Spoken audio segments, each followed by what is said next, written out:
Good morning student. आज हम पढ़ने जा रहे हैं अभिव्यक्ति और माध्यम का कथा और पटकथा। कथा और पटकथा।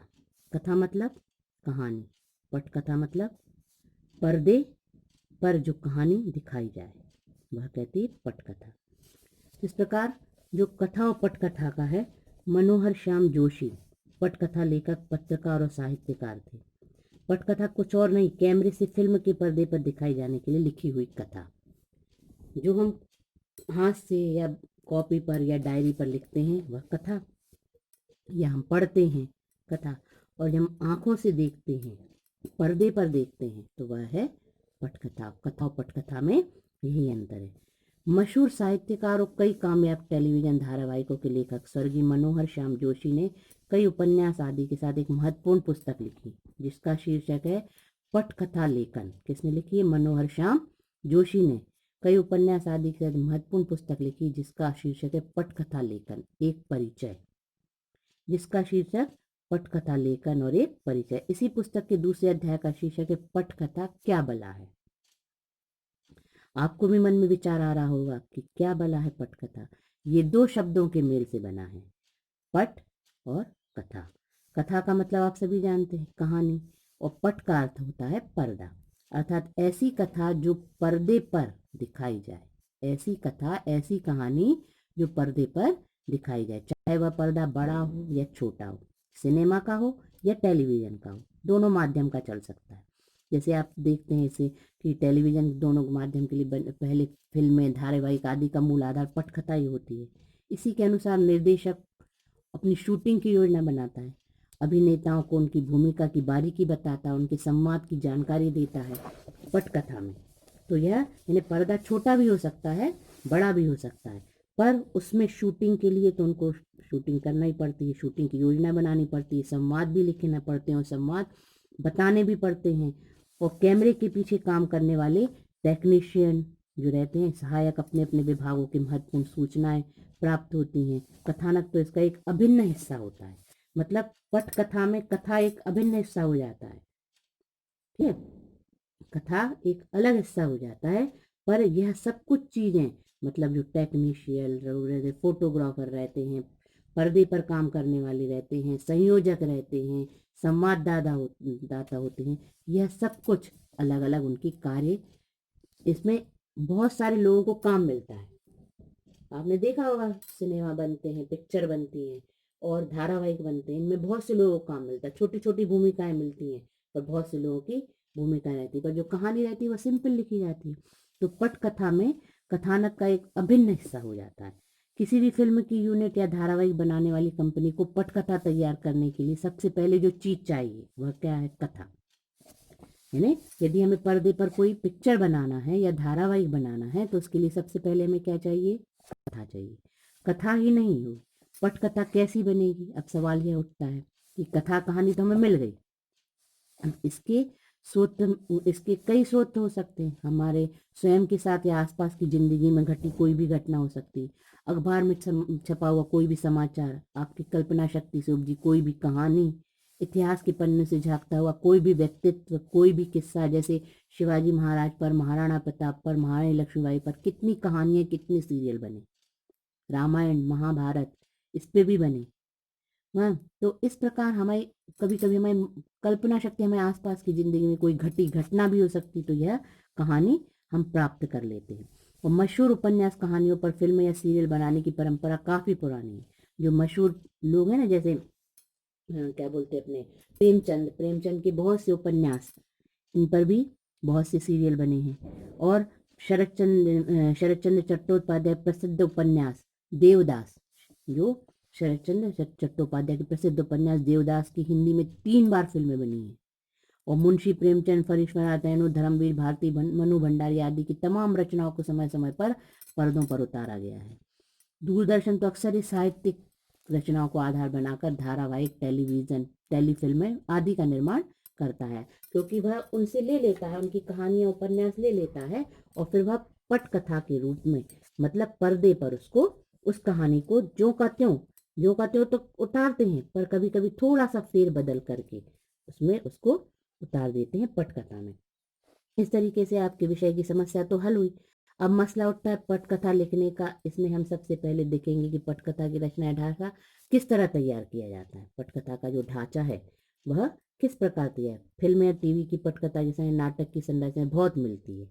जो हम छोटे छोटे नाटक करते हैं तो टीवी की जो संरचना है वह नाटक से बहुत कुछ मिलती है। अंग्रेजी में तो इसको कहते हैं स्क्रीन प्ले।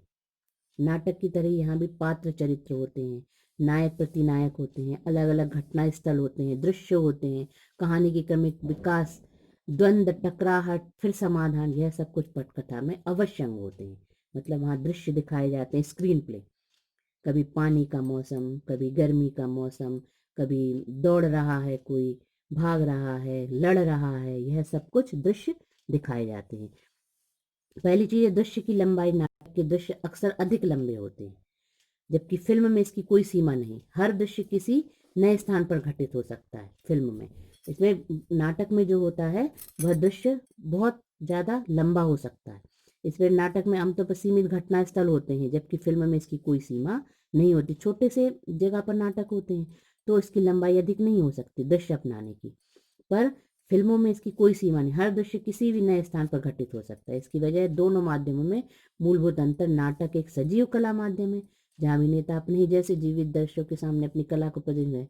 सब कुछ वही है, उसी वक्त घट रहा होता है। जबकि सिनेमा और टेलीविजन में रिकॉर्डिंग, छवियों, ध्वनियाँ आदि होती है। नाटक का पूरा कार्य व्यापार एक मंच पर घटित होता है। नाटक है एक मंच पर घटित होता है, वहीं पर दृश्य बनाते जाते हो, करते जाते हो। पर सिनेमा जो है वह कहीं भी दृश्य फिल्माया जा सकता है, जबकि फिल्म या टेलीविजन की शूटिंग अलग अलग सेटों, अलग अलग लोकेशन, 2 दिन से लेकर 4 दिन तक कभी भी उसको कर सकते हैं।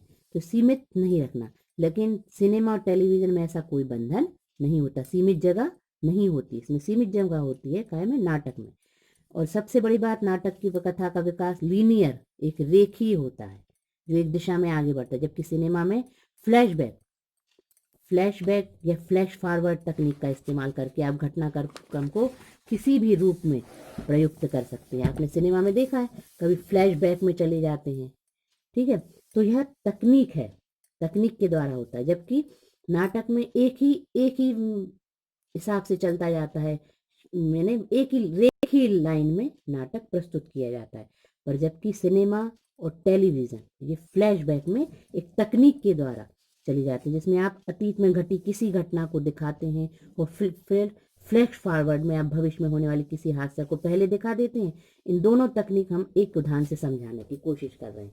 जैसे इसमें इनने कोशिश बताई है, उदाहरण दिया है कि फ्लैश यानी अतीत में हम घटी किसी घटना को दिखा देते हैं, फिर तुरंत हम फ्लैश फॉरवर्ड कर, क्योंकि यह टेक्निक के द्वारा होता है, भविष्य में होने वाले किसी भी हादसे को पहले दिखा देते हैं। इन दोनों तकनीकों में एक उदाहरण से समझाने की कोशिश करते हैं। मान लीजिए कि जहाँ कुछ किशोर लड़के मिलकर एक दुबले पतले लड़के को पीट रहे थे, मार रहे थे, तो वह शकुंतला अपने दरवाजे में खड़ी हुई चमेली देख रही थी। मार खा रहे लड़का भागकर एक घर के दरवाजे पहुंचता, घर के भीतर भागकर चमेली आती है, उसके साथ छोटे बच्चे शकुंतला, बसंता भी। चमेली घर की दहलीज पर सर रखी खून से लथपथ गूंगा लड़का रहता है जिसको पीटते हैं, तो वह व्यथा को व्यक्त करने में असमर्थ है। और चमेली को वो दिन याद आता है जिस दिन अनाथालय में पहली बार उसकी मुलाकात उस गूंगे लड़के से होती है। अब वह पागल खाने का वह दृश्य दिखाने लगते हैं, तो यह फ्लैशबैक में चले जाते हैं, जहाँ कुछ दिन पहले चमेली अपनी सहेलियों के साथ उस गूंगे लड़के से मुलाकात हुई।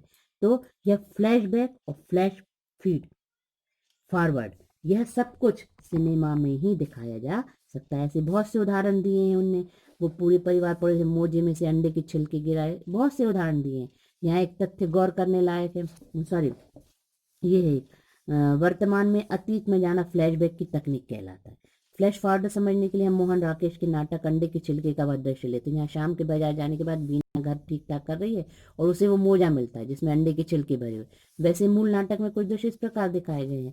तो वह बीना आपके मन में यह विचार कौनता है कि मोजे उसकी सास जमुना देवी के हाथों में तो नहीं लग गया होगा। वह पूरे परिवार पड़ोसी सामने मोजे में से अंडे की छिलके जमीन पर गिराकर उसे बुला भला कहती है। कौन? शाम बाजार चला जाता तो उसकी बहन। तो पूरे परिवार सामने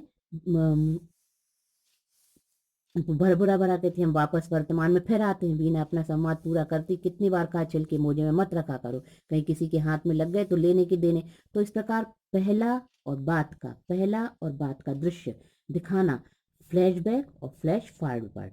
तो यह सब कुछ तकनीक के द्वारा ही किसमें होता है, पटकथा में, पर्दे पर ही हो सकता है। तो इसमें बहुत सी चीज़ें के उदाहरण दिए हुए हैं। एक उदाहरण और दिया है कि यहाँ पर एक एक कम पढ़ा लिखा लड़का नायक गांव में नदी में डूबते एक बच्चे की जान बचाता। ठीक उसी समय हजारों मील दूर से पढ़ा लिखा एक लड़का आता है, वह बेच के कार से बूढ़े फेरी वाले को टक्कर मार देता है। यह देखो, कम पढ़े लिखे बच्चे ने गांव के बच्चे को बचा दिया, और पर इसने एक फेरी वाले को टक्कर मार दी। कालांतर में दोनों नायक की मुलाकात देश की राजधानी में होती। नायक अब बहुत बड़ा मजदूर नेता बन जाता है जो कमजोर रहता है, और नायक एक कामयाब उद्योगपति। मतलब दोनों व्यक्तियों का यहाँ एक सफर हम एक साथ दिखा सकते हैं, यानी नायक व्यक्ति का भी, उद्योगपति का भी, और जो मजदूर था वह पुरान पहले क्या था और बाद में क्या बना, यह पहले क्या था बाद में क्या बना। इस प्रकार एक साथ हम दोनों का सफर दिखा सकते हैं। काय में, पटकथा में। पटकथा की मूल इकाई होती है दृश्य।